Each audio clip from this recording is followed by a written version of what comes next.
Mr. Askari belongs to the worldwide network of road and bed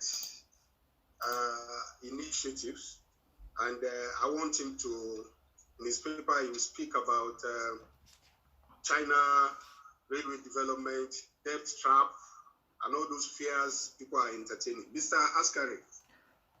Thank you very much. Your Excellency, Mr. Rotimi Amechi, Minister of Transportation of Nigeria, Mr. Chairman Olawale Rashid, ladies and gentlemen. I'm honored to be invited to speak in this webinar on railway development in Nigeria. My name is Hussein Askari, and I'm a board member of the Belt and Road Institute in Sweden. I have also worked many years as an economic and strategic analyst in the International Schiller Institute with special focus on the impact of regional and transcontinental infrastructure integration on economic development. Focused for many years on the question of the New Silk Road, which later evolved into the Belt and Road Initiative.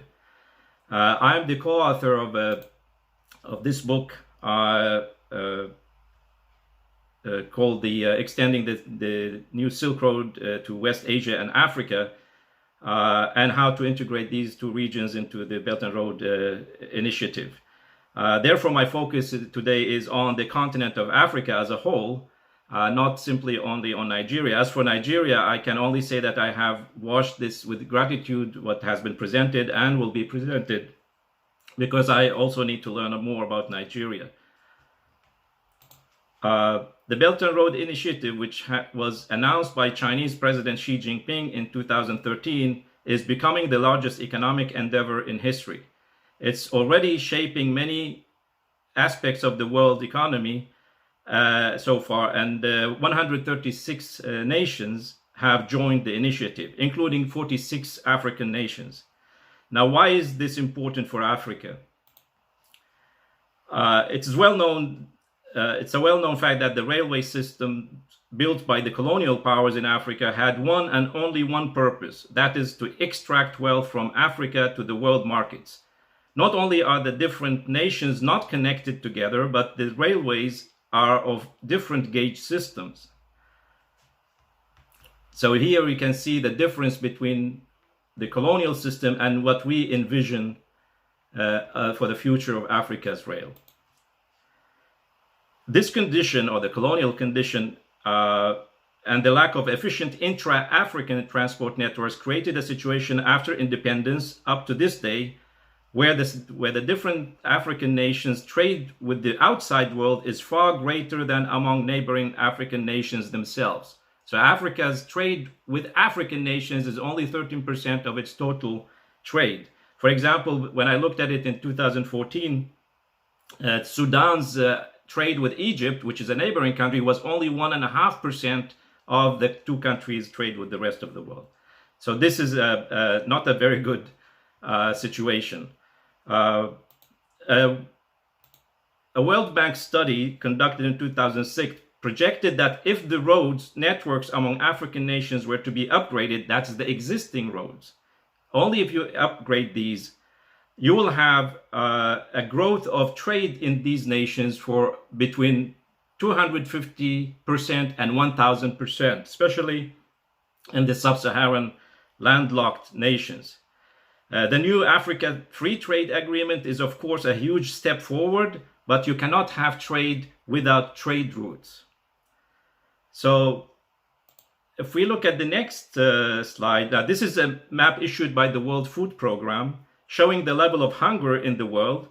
Now, that's the number of people who don't get enough food to eat. So the dark numbers are 40% and above.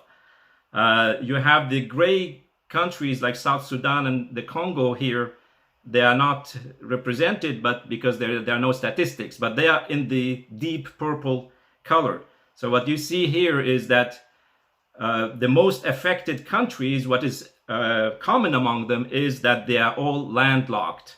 They have no access to international trade ports, and they are also not connected efficiently to their neighbors.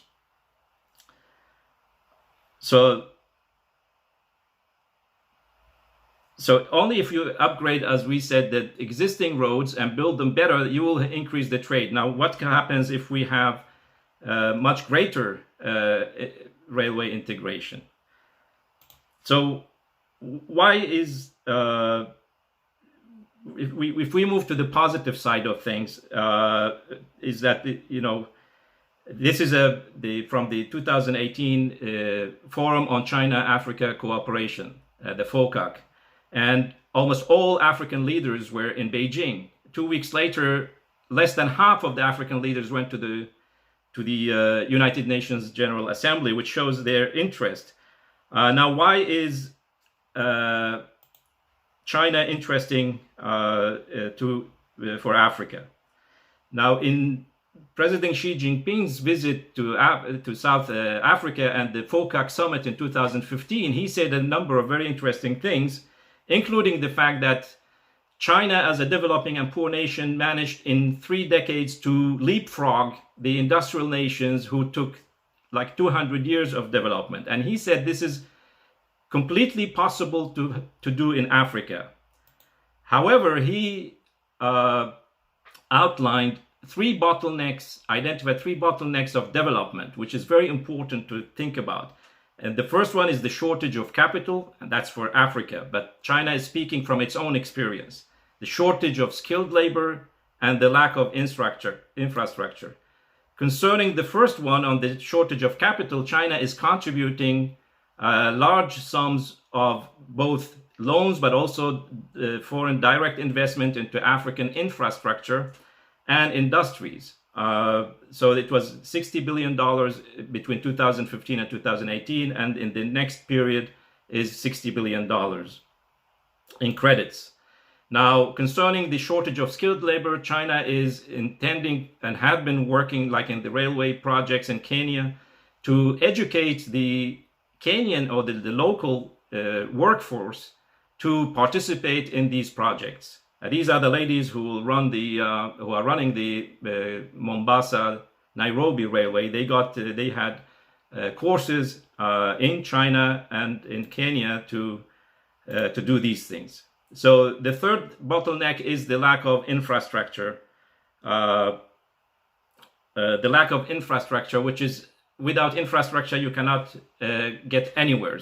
Now, this is the plan for the African Union's the Trans-African Highway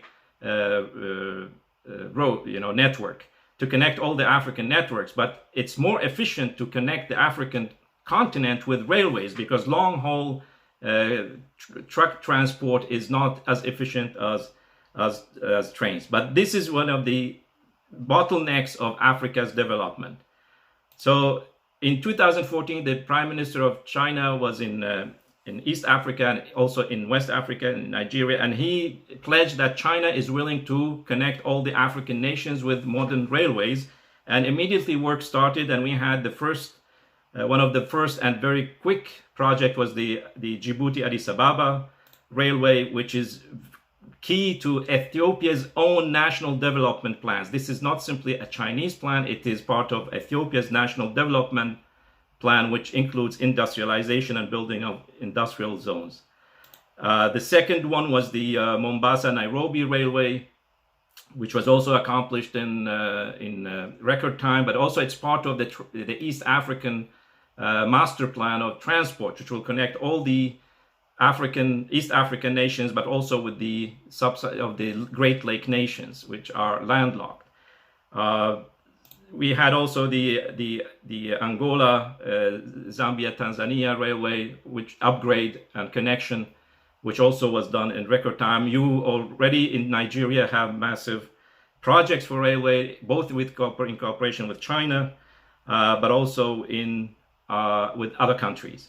Other things we can do in Africa is to connect Africa's rivers and lakes to use them for transport, which is quite possible by building canals and connecting the rivers and the lakes through artificial canals, as the Europeans did with the Rhine-Main connection and the Donau, the Danube River. One of the projects central project is the TransAqua, which is intended to bring water to replenish Lake Chad. through building a canal from the Congo, bringing water, but that canal can also be used for as a transport, for river transport in that part of the Great Lakes region.